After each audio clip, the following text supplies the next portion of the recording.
Hello,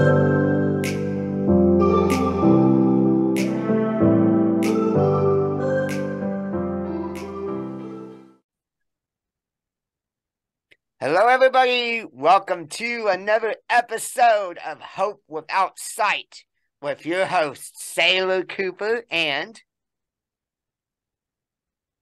this is Tyler Evans. And this is episode 13, recording in Puerto Vallarta, Mexico, here at Casa de Influencia at the podcast content creation camp hosted by Michelle Abraham. So good to be here. I know, although Tyler, you're not here with me, but oh well, maybe next time.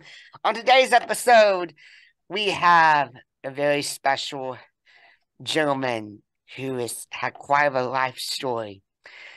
He has 3 sons with autism and ADHD, and he has received a diagnosis himself. He has a master's degree. Please welcome Brian King. Brian, how are you doing today? Thank you so much, Sailor. It's an absolute joy. I wish I was there in Puerto Vallarta with you, because I'm currently in the Chicago area with snow and cold.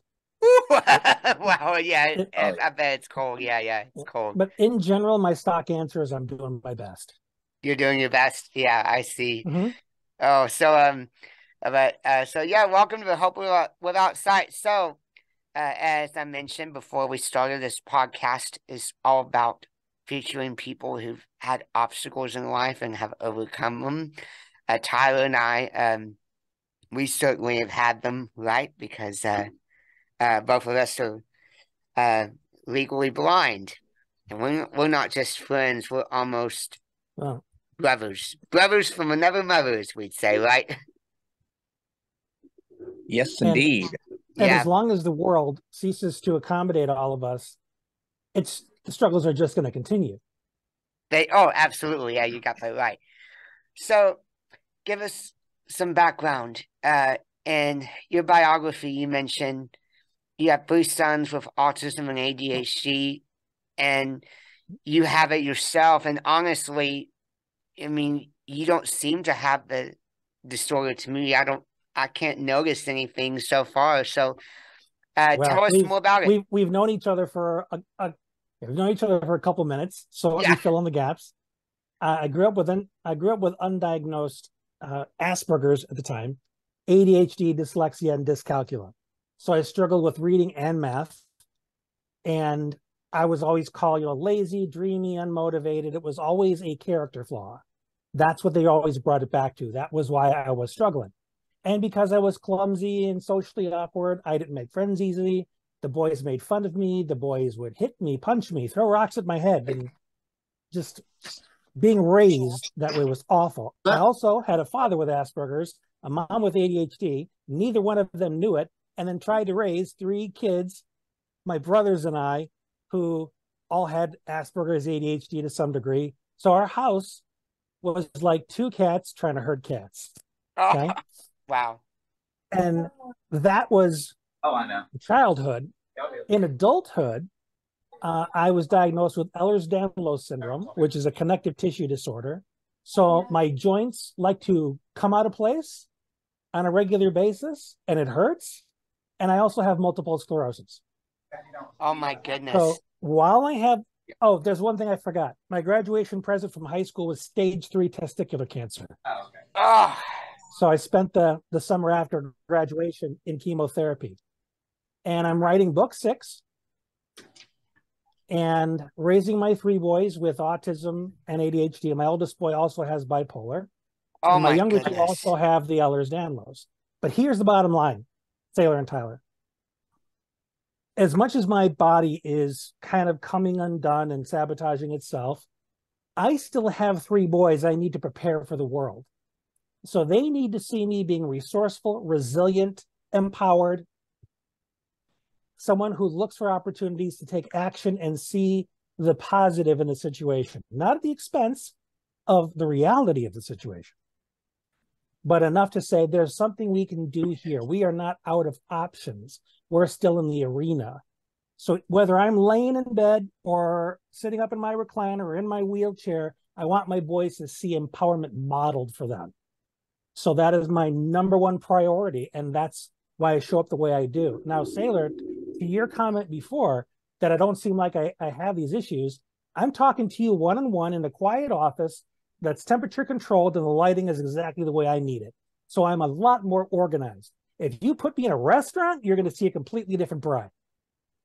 Because the sensory tension that's in there, the amount of motion, I'd be rocking, I'd be curled up in my chair, I'd be fidgety, looking around, I wouldn't be paying attention to you. I'd be on threat alert. Yeah, that's very common with autism spectrum disorder. And also another thing to point out, it's no longer Asperger's. The DSM, I think since 2014, has relabeled it autism spectrum I use that for the sake of context because that's what it was called when I was diagnosed with it. But you're right. Everything is under the autism umbrella now. Yeah, because it's not a single disorder, it's a spectrum. Everybody has like different levels. They have different kinds of skills, but they all share similar traits in each of the domains. And I see, because you're right. I mean, people with this disorder, they're often very fixated on routines. Like you said, since you're in the office now, you're fine. Here's a metaphor that comes to mind because I love the conversation about the continuum. There's more to a mountain than its peak. Right? There's the sides and there's all different smaller peaks. Well, we look at the autism spectrum and we pay attention to autism, right? That's the peak. That's the diagnosis. Well, everything that kind of looks like it is not quite the peak, but still belongs to the mountain. We call that neurodivergence. Wow. That's how I see it, at least. It's neurodivergence. Because, I mean, you're right. People with autism, I mean, they're not obviously neurotypical like the average person. Y'all see and hear the world differently. But at the same time, I see autism as it's not rather strange. I see it more as a trade-off. Yes, y'all may not do so well in average areas, but y'all do have very particular traits. I don't know about you, but I know some people with autism who can detect minute details that the average person cannot. That's one of the reasons I'm so good at my job. I hear things in the way a person talks that everybody else misses. When I was in grad school, because I have a auditory tactile synesthesia. So I feel sound. I feel people's voices. And there are certain voices that help regulate me, and there are certain voices that are painful to listen to. So, certain songs, for example, I was listening to tunes to help me regulate myself and manage my anxiety before we got on the call. But one thing I want to share, because this has worked to my advantage as well as to my disservice over the years. And you kind of pointed it out, where we're good at some things and not so good at others. But when you're on the spectrum, the contrast between what you're good at and what you stink at is so severe, it's like stepping off a cliff. But the average person, they're kind of generalists, right? They're pretty good here, pretty good there, not so much over here, but the differences aren't as significant. With us, it's like, wow, you can do all that math in your head. That's amazing. Now tie your shoe. No. They might as well be apples and oranges. Yeah. But in my case, when I got my assessments, I tested in the 99.6 percentile in verbal ability. You were very verbal. So the doc said it would have been 100%, but I was a little slow answering one of the questions. And that has forever soured me time tests. But the point is, where I listed all my disabilities, the dyscalculia, can't do math to save a life. The dyslexia, the ADHD, the autism. I have all those things making it very difficult to live my life. I need a lot of help with organizing, time management, all that stuff. What I don't need help with is articulating my thoughts and feelings. Woo! Wow.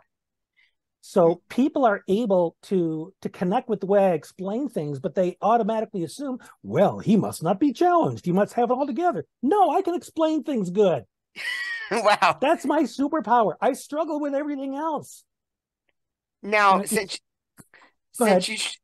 Go ahead. No, go right ahead. Oh, since you struggle with everything else, how did you get through with ADHD and all the other stuff you had?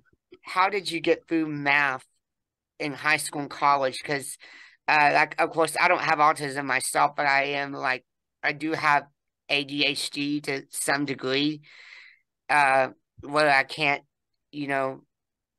I can't stay focused on a task at hand, especially in the morning. When I get up, I have trouble getting going in the morning. That's why I get that. I take Focalin to stay focused. I take a stimulant called Focalin, and it does help me.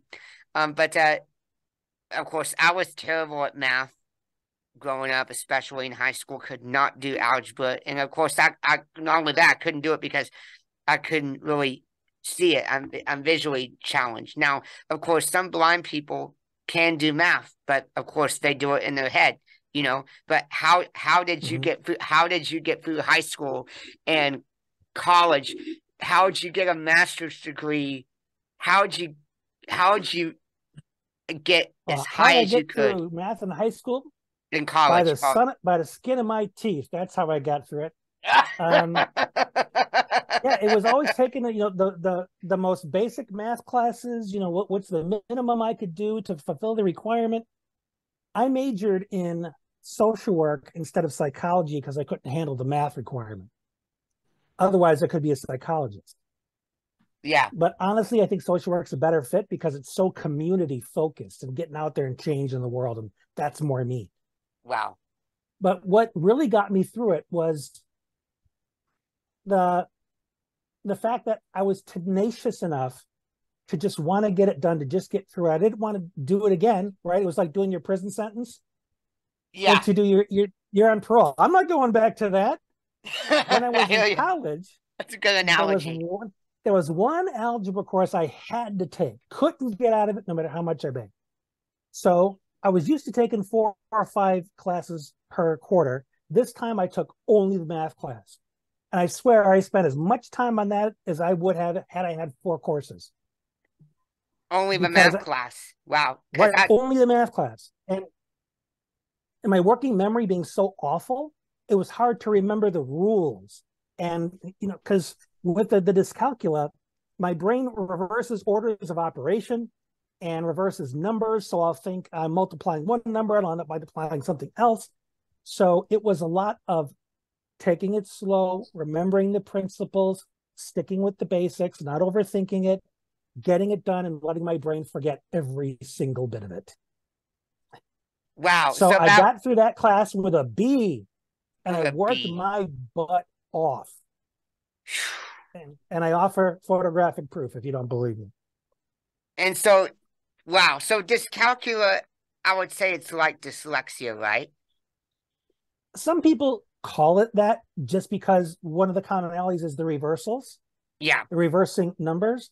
But it's more complicated than that. It's how do I manipulate numbers? How do I calculate? Do I remember the orders of operation and stuff? And my brain looks at algebra and stuff, and it thinks, oh, this is Tetris with hieroglyphics.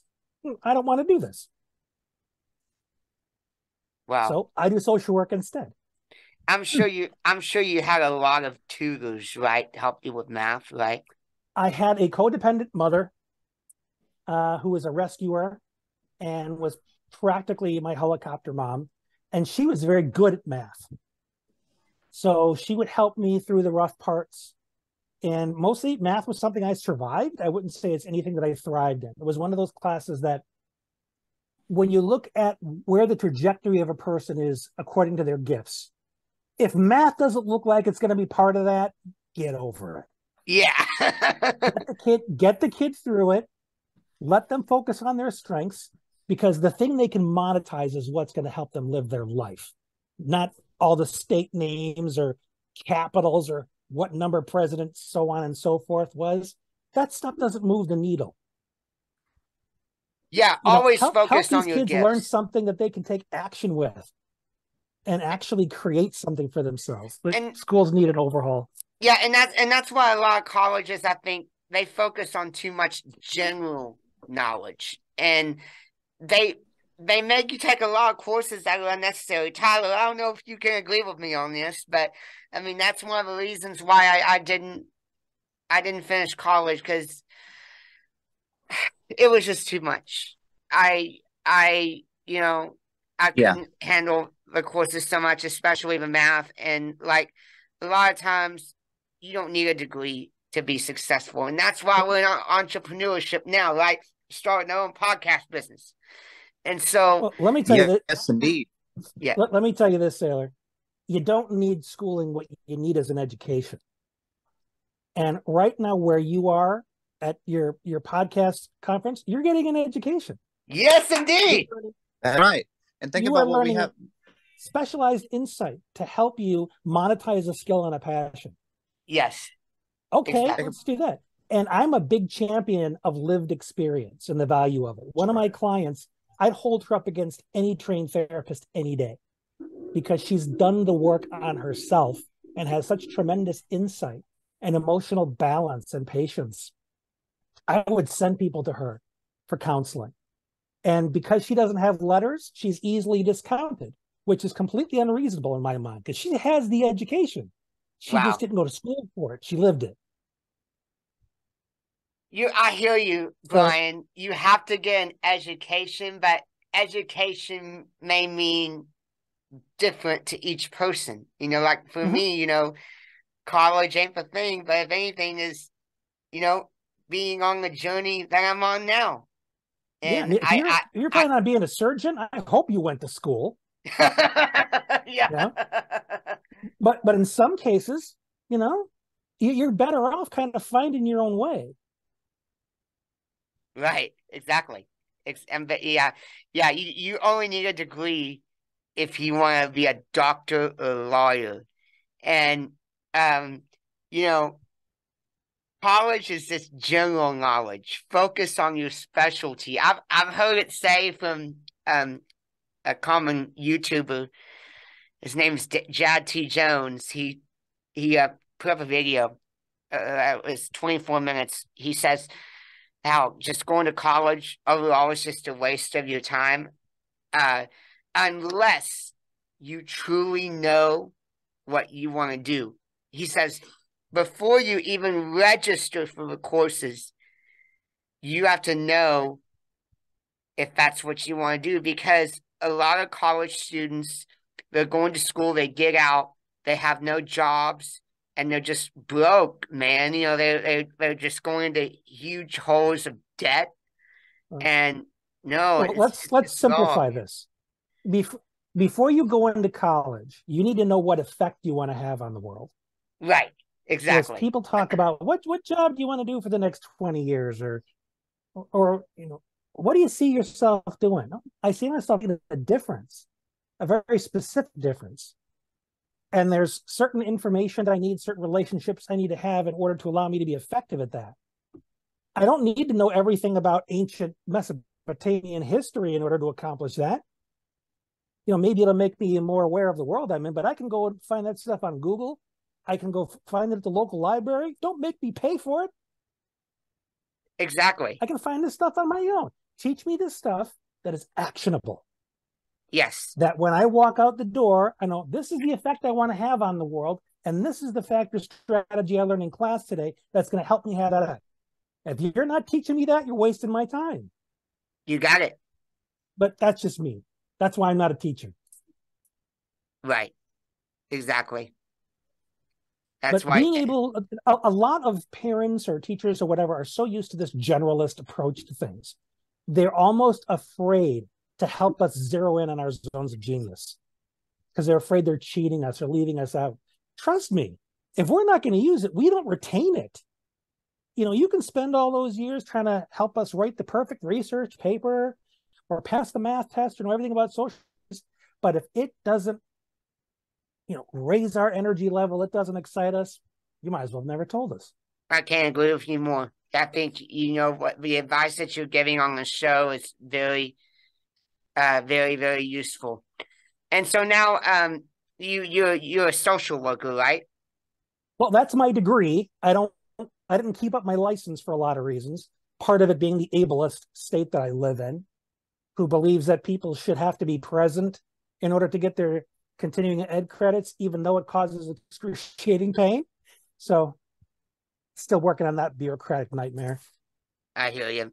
So what do you do now besides raising your 3 sons? And also, let's go into, tell me more about like raising your 3 sons as well. How have you managed to raise them? Like, is their autism, is it the same degree as yours, or just, yeah, elaborate more on that. They're very different. I think that their mom is very much on the spectrum, even though she won't admit it. That's my ex. And my boys have different levels of challenges. They're very unique, different from each other. My middle boy was more autistic in more classic sense, speech delay, huge sensory issues, meltdowns on a regular basis. He just left for his job a little while ago. Works full-time doing fast food right now until he figures out what classes he wants to take. Oh, wow. But he gets to be hyper and move and use his energy and kind of talk loud because that's what his hyperactivity and stuff demands. Well, if you're in a busy kitchen in a fast food place, you get to just boom, just kind of let all that energy out and move around, and he absolutely loves it. So that's good for him. But one thing that I want to emphasize here to everybody out there who thinks they're a solo act who has to do it alone, it has and continues to take a village to raise my boys. I collaborate with educators instead of slamming my fist at meetings and telling them about all the rights they're violating and how they're going to hear from this lawyer and that. No, I make friends of them. We're on the same team. We all want to be successful.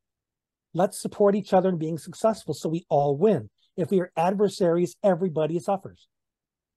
So I make allies of my physicians, of the kids' teachers, of my friends. I find experts. Because like I mentioned, I have all of these difficulties myself. I need this help as much as the boys do. And the lady I'm married to now, it's ironic this is episode 13, Sailor, because Sunday is my 13th anniversary with this lady, my wife, Kathy, who I've known since I was 4 years old. Wow. And we went to school till 6th grade. And then I went to a different school. We lost touch for 37 years. My first marriage fell apart. And I got on Facebook to try and, reconnect and build myself a new support system. And I decided to send her a friend request because I'd thought about her in passing all these years. Turns out she was one town over the whole time. Never been married. Just her and her dog, no kids. So she started hanging out with me and we fell in love and got married. Now it's 13 years later. Wow, how ironic. What an incredible story right there. Y'all lost touch for a long time. And then after all these years, y'all came back. You want to hear the hallmark aspect of that story? Sure, yes. Her profile was only 2 hours old when I sent her the friend request, and I was the first request she accepted. Oh, my goodness. And let me ask, is she on the spectrum? Oh, wow. She's very ADHD. Very ADHD. But y'all seem to make it work. She's amazing. She has executive function skills that I could only dream of. She can't keep track of her phone. She's always losing her keys. She'll do 5 different things before she does the original thing that she wanted to do. But if there is chaos that needs to be organized, step aside and let her handle it. Wow. So you're married to her now, and you've been married 13 years. How incredible. Yeah, I am significantly better person because I'm married to her. I know there's somebody out there for everybody. And Tyler, you and I, we haven't found the one yet. But Brian, can you attest about us? Do you believe we'll find? Oh, that's absolutely true. Because what it's ultimately going to boil down to, if you get rid of the idea that you need to marry someone that's going to elevate your status, okay? So, oh, I married a lawyer. Aren't I impressive? I attracted a lawyer. Or, oh, look how beautiful my such and such is. Aren't I just the top 10 whatever because I got this? It's not about status. It's about the person who aligns with your values and helps you feel alive and kind of gives you that freedom to say, go out there and take a risk. I got your back. Wow. And Kath has been that for me. And if you're connected with a person on a values level, that is so much deeper than all this superficial BS that stuff doesn't even matter. I'm connected on Facebook with, quote, average women married to guys with severe cerebral palsy. Okay, the physicality is minor in their relationship because I hear about all the adventures they're taking, all the laughing they do together, and I'm just like, they're having a life. They're living their life together, enjoying each other's life and presence and company.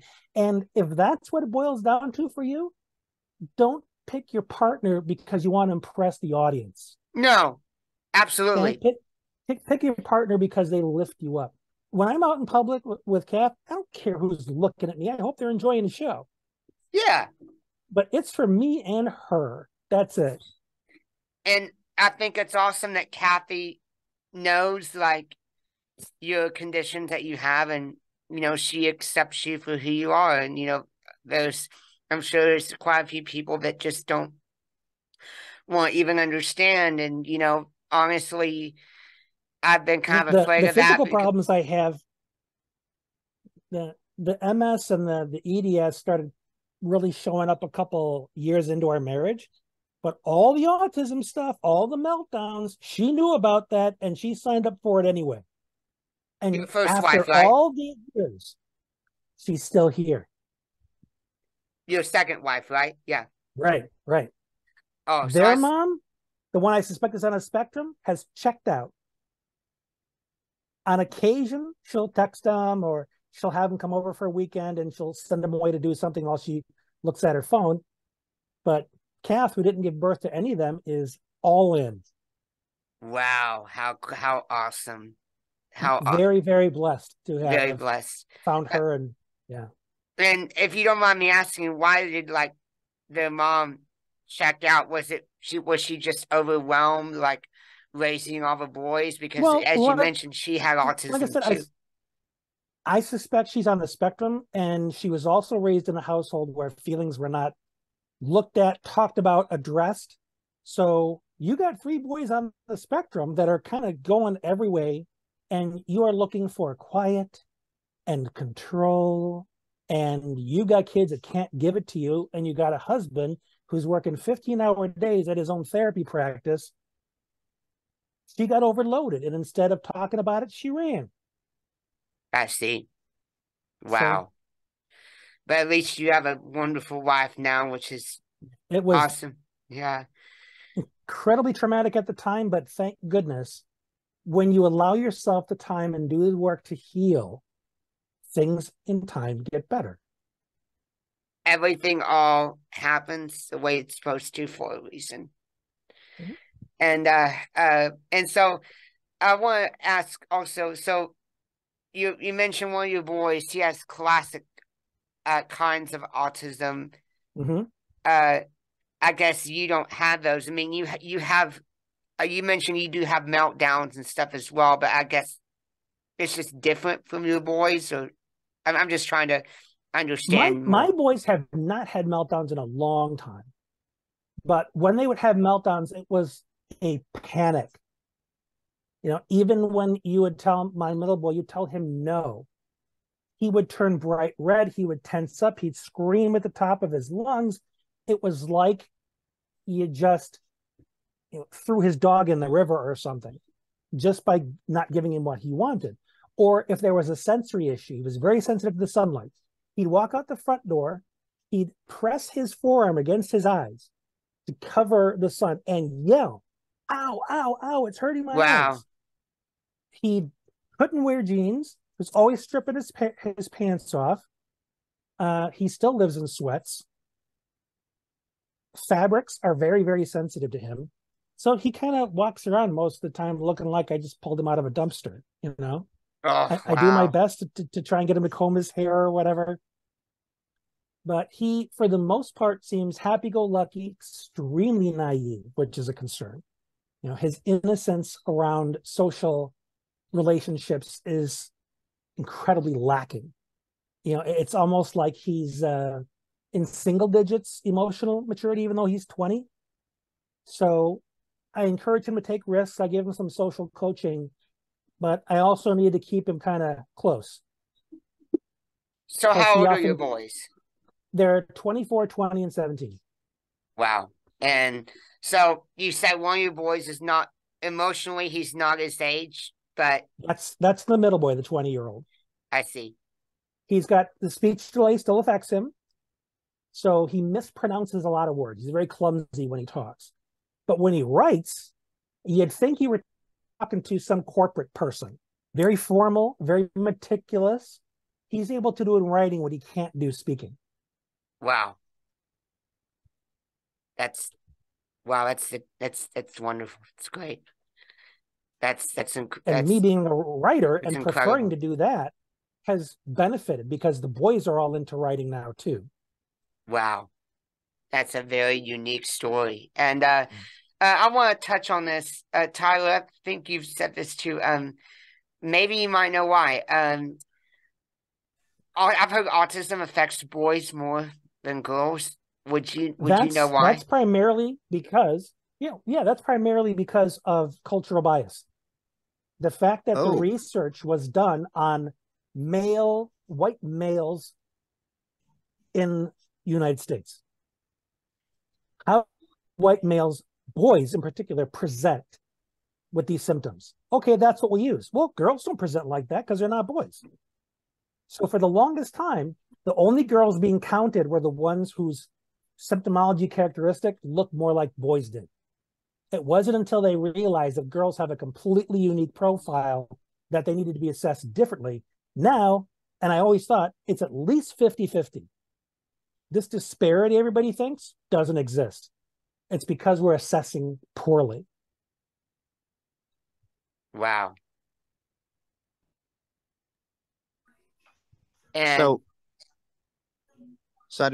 I had to ask, why was there a bias towards white males or white boys in general, but not doing it equally with girls and boys? The time in which it was being done, the fact that American academia is predominantly white male. So there's that cultural, that arrogance, and that's one of the things that really needs to be looked at more commonly in the entire mental health field. The fact that it stigmatizes emotions in women, calling them hysterical, that women are more likely to be diagnosed with bipolar because women are moodier.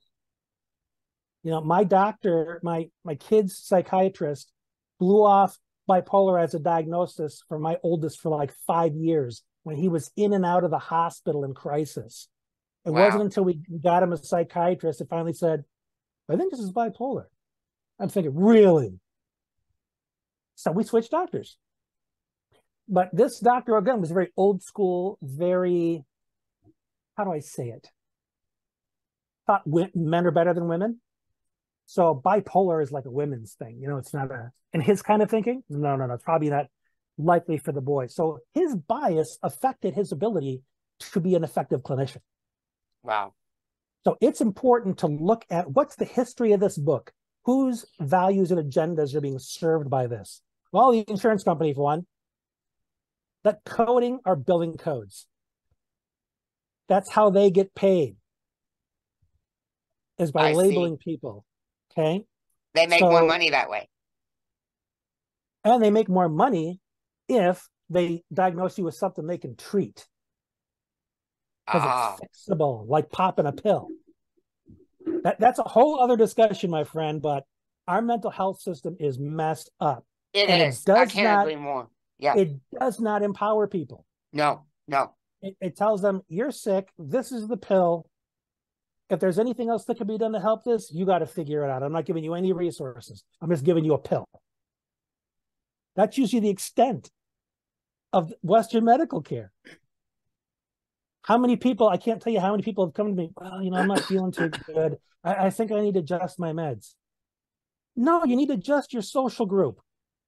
You need to adjust your belief system. The pill is one strategy. It's one tool. It's like a carpenter going to work with just his chisel, no hammer.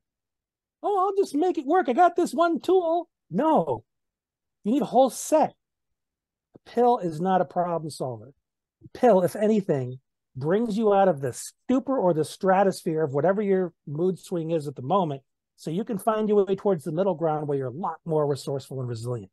That's where you learn the rest of the stuff. So don't think that a medication is supposed to be your one-stop shop.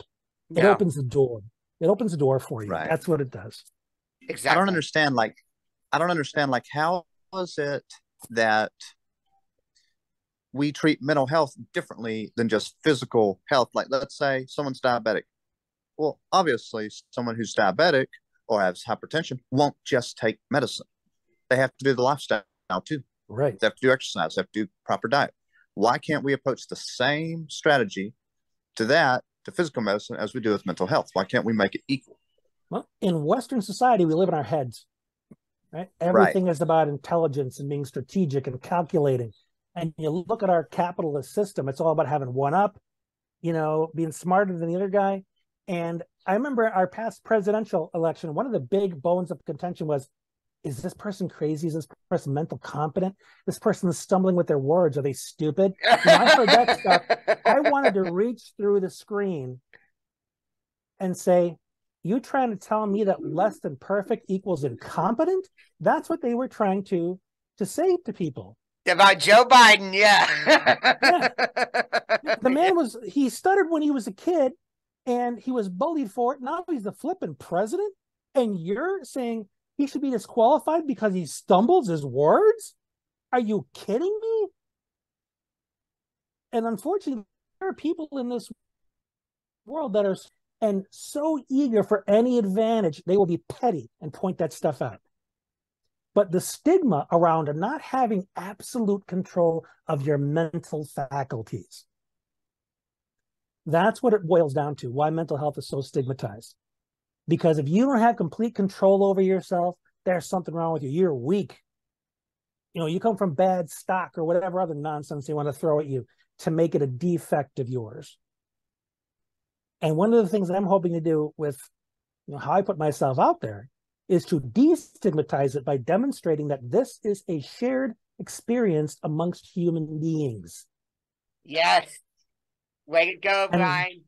And because it is all of us, I don't care how much status you try and shake in my face, you are no different than me, my friend. We're both doing our best to figure it out. Let's try and do it together instead of competing with one another. That's right. Good words of wisdom. That's how I roll. And it doesn't mean we have to agree or disagree politically, and we can still vote for our, candidate we like or whatever we like or whatever, Mm-hmm. Exactly. One thing our government has absolutely lost sight of, this is no secret to anyone, is the ability to look at somebody you disagree with and say, let's find some common ground and build from there. Oh, I can't agree with you more. Yeah, our country is so divided. And I remember there was a time back when I first started voting, I'm in my 50s now, when Congress actually seemed to be eager to collaborate. You had that backstabbing and all that nonsense, but you still had a willingness to say, okay, let's just put our egos aside. Let's just get something done.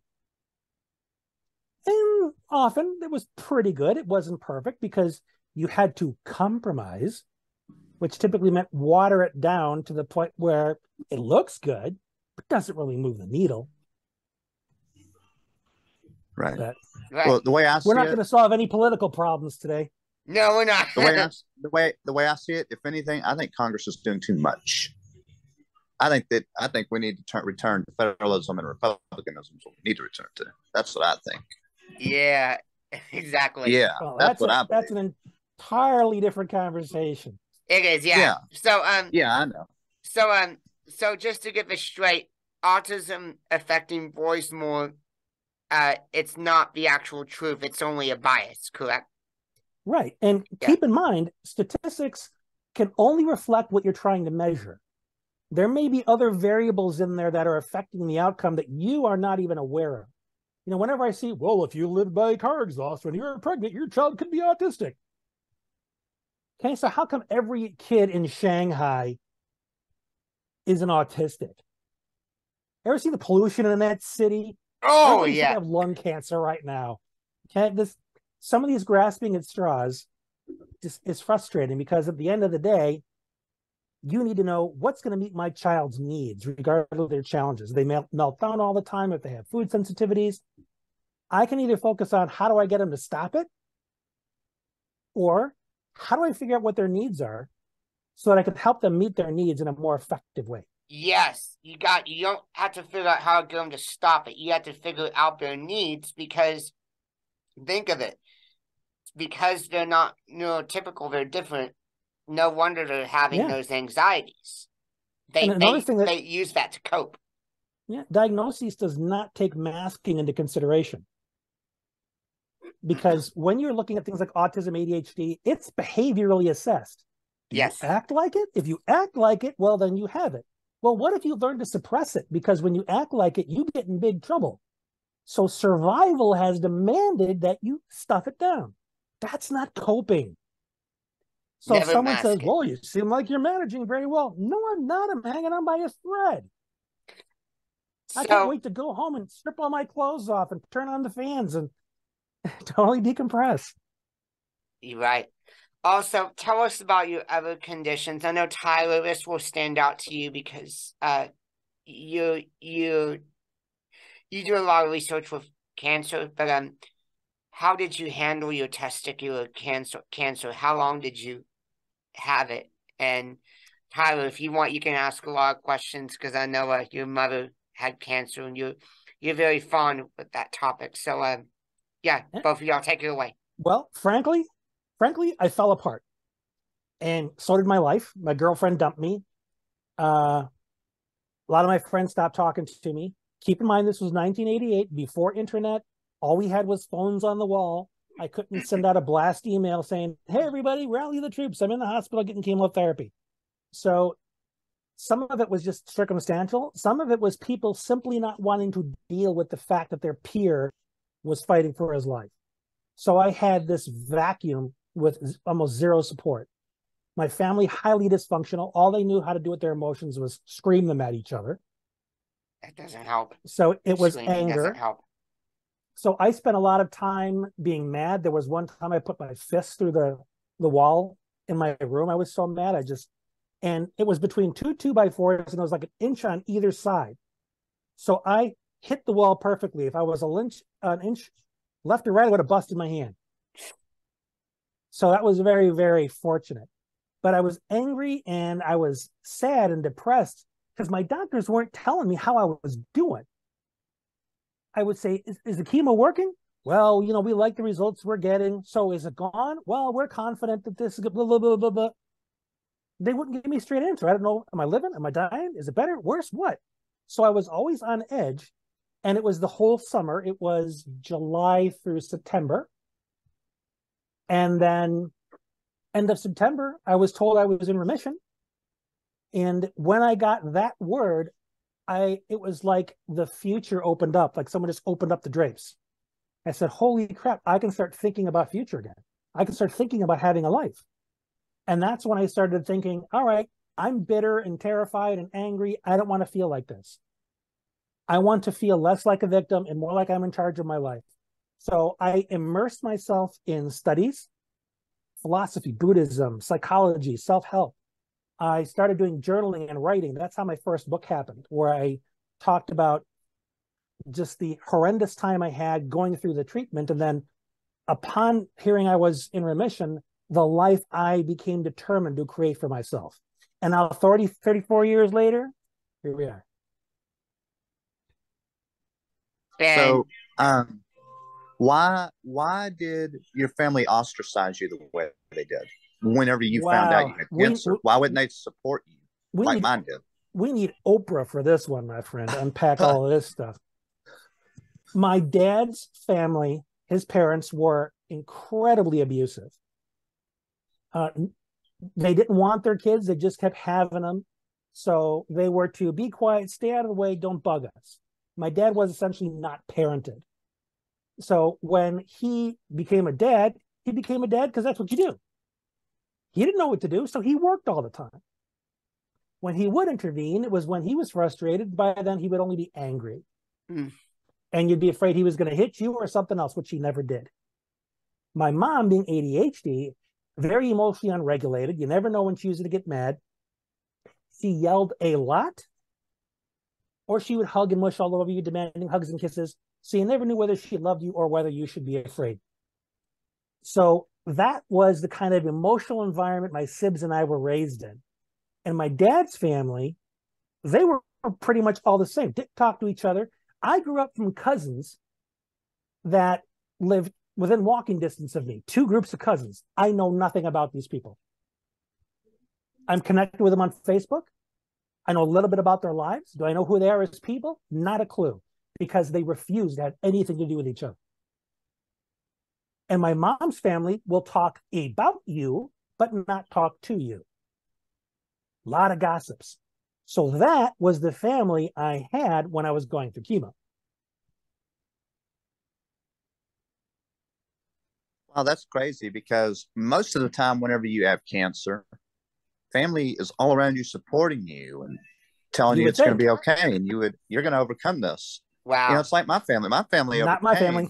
My family was supportive of my mom, who overcame cancer 3 times. That's of course, it spread the breast cancer. And of course, she ultimately succumbed to pneumonia and died.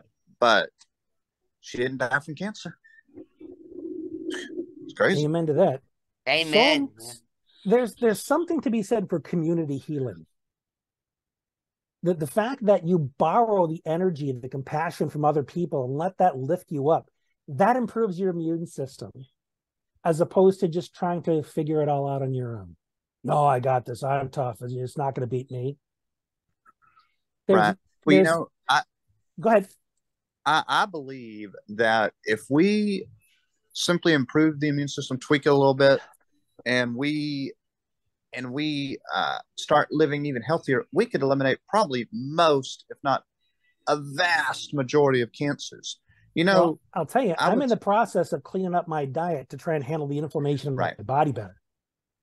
Well, I was doing research, and hot chili peppers, which I love, like jalapenos. Oh, I love. They actually have a chemical in it called capsaicin, which is a cancer-fighting agent within the pepper. Can we, by chance, isolate that so we can forego the pepper? Because I don't know that I could. I don't think I have nearly the fortitude you do when it comes to peppers. I think you can. I think you can take a capsaicin, which wouldn't be real spicy, but I'm not sure. But I actually learned that a lot of the reason why Asians live beyond 100 years because they eat spicy all the time. Yeah. Really? Like they eat a lot of spices. I know they eat a lot of fish, lot of herbs, a lot of omega-3. Yeah, that too. But they eat a lot of spicy food, and spicy food is good for you. Yes, believe it or not. It really is. Well, it opens up the sinuses. And I love spicy food. Oh, it'll open your sinuses. Oh yeah, for sure. I'd be curious to read some of your research on that, Tyler. It sounds interesting. Well, I just find stuff that I read about that particular subject. Okay. But yeah, it's just interesting to me. And I actually heard, I think from my grandma, that someone, instead of using traditional chemo to fight cancer, they used peppers and other agents, natural agents. You know, instead of chemo. If I was a cancer cell and you threw a hot pepper at me, I'd scramble too. Yeah, but like I said, there could be supplements you could take instead of the hot chili pepper for those who can't handle it. People were around for millennia before pharmaceuticals were invented. They figured out how to hang around. Of course they did. So I'm definitely with you that there's a lot of wisdom that we've barely even begin to tap into that's in nature. Oh, for sure. And not only that, our emotional health also plays a role as well. If you're always depressed and gloomy and stuff, well, you're not going to fight disease as well as, say, if you're cheery. But that doesn't mean you always have to be cheery. Don't misunderstand me. Well, let me be clear. Obviously, for grief. This is I'm glad you said that, Tyler, because this is an important distinction. It's not about being cheery all the time. It's about being empowered all the time. Yes, exactly. It is. Empowered boils down to your capacity to take action to move the needle. So you can be depressed because you're exhausted emotionally, given everything you have. Physically, you feel you can't go any further. Exactly. But then there's the part of you that says, just a little bit more, just one more shot, because your purpose hasn't been defeated yet. No. You know, you still have an opportunity to take action. As long as you are aware of that and focused on, where do I have influence? Where is my power? I can take action to do something different here. As long as you're focused on that, hope does not die. Amen. Exactly. Amen. Exactly. And you know what? I mean, I'm a Christian. I believe that true hope does not disappoint. We don't say as Christians we hope so. We say we have hope because our hope is found in Christ. That's what I believe. Of course, I don't know what you are, but that's just what I believe. And what matters, Tyler, is what you believe and how you show up because of it. Yeah.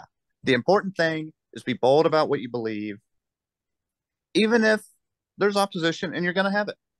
And that's okay. You and I can meet together and both agree these people need to be helped, and we don't have to be on the same page theologically in order to accomplish that as a team. No, we don't.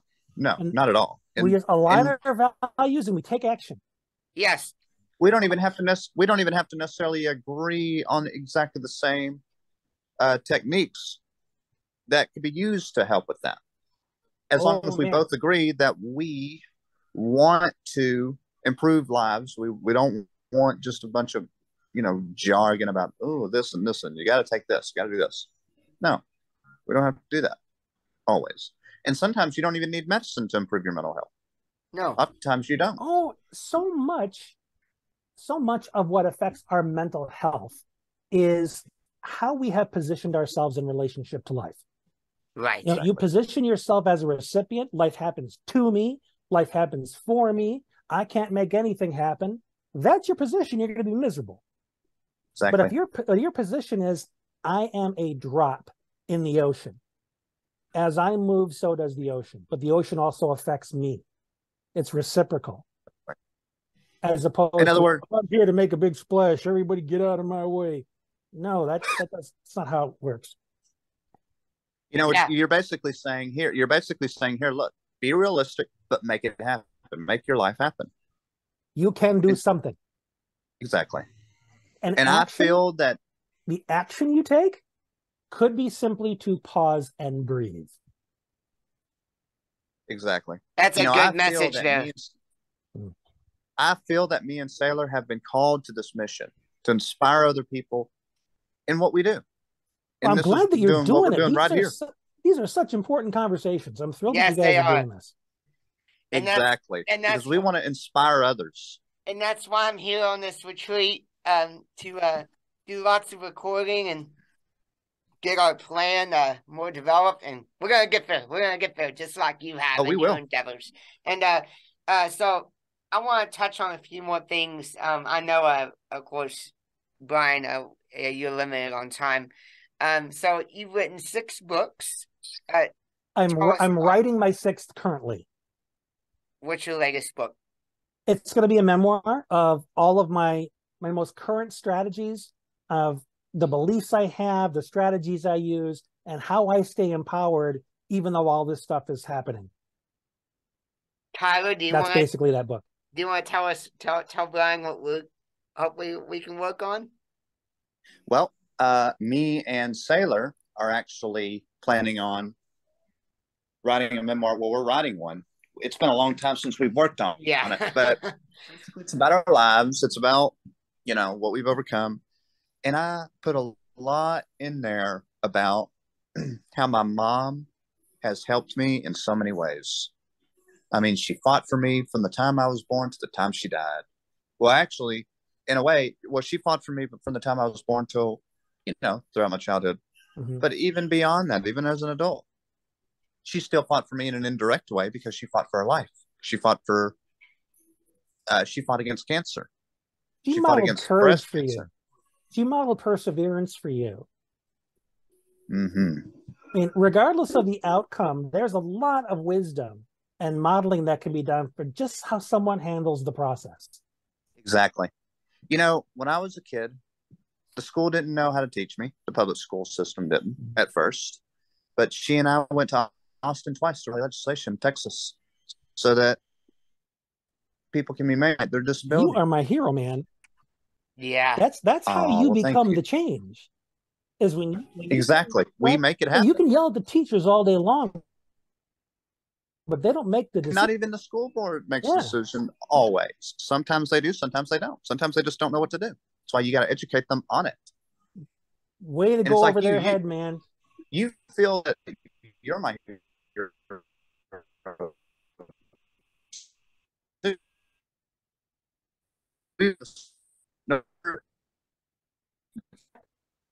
I'm a surfer. Oh yeah. I haven't conquered the wave. What's really great about what you guys are doing is you can and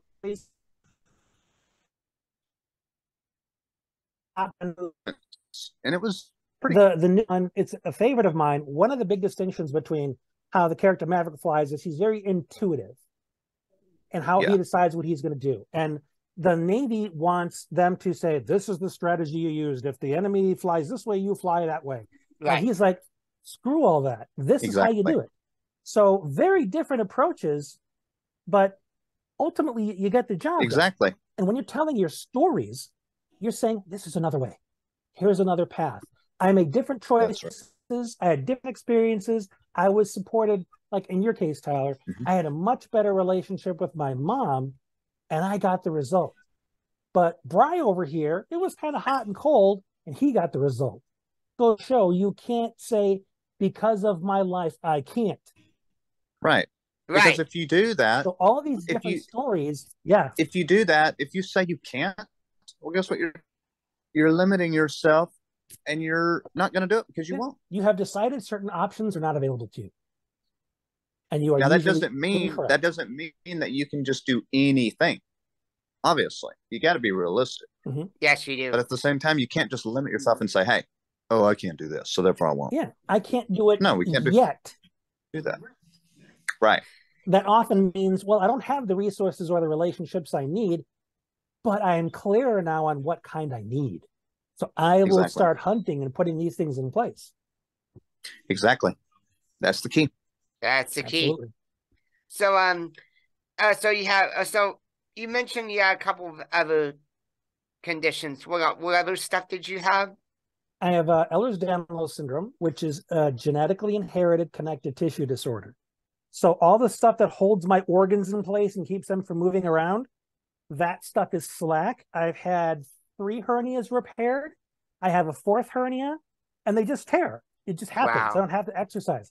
And the 4th one, they don't want to operate on because they're afraid it's just going to tear. Because scarring, incisions on me, they don't heal well. So some of the hernias were caused by previous surgeries where they sewed it up and it popped open. So there's that, and my kneecaps, bones in my feet, my saddle joints here, my neck is very loose. So I have joints that get stuck, joints that partially come out of place and need to be popped back in. So my body's in constant pain, 24/7.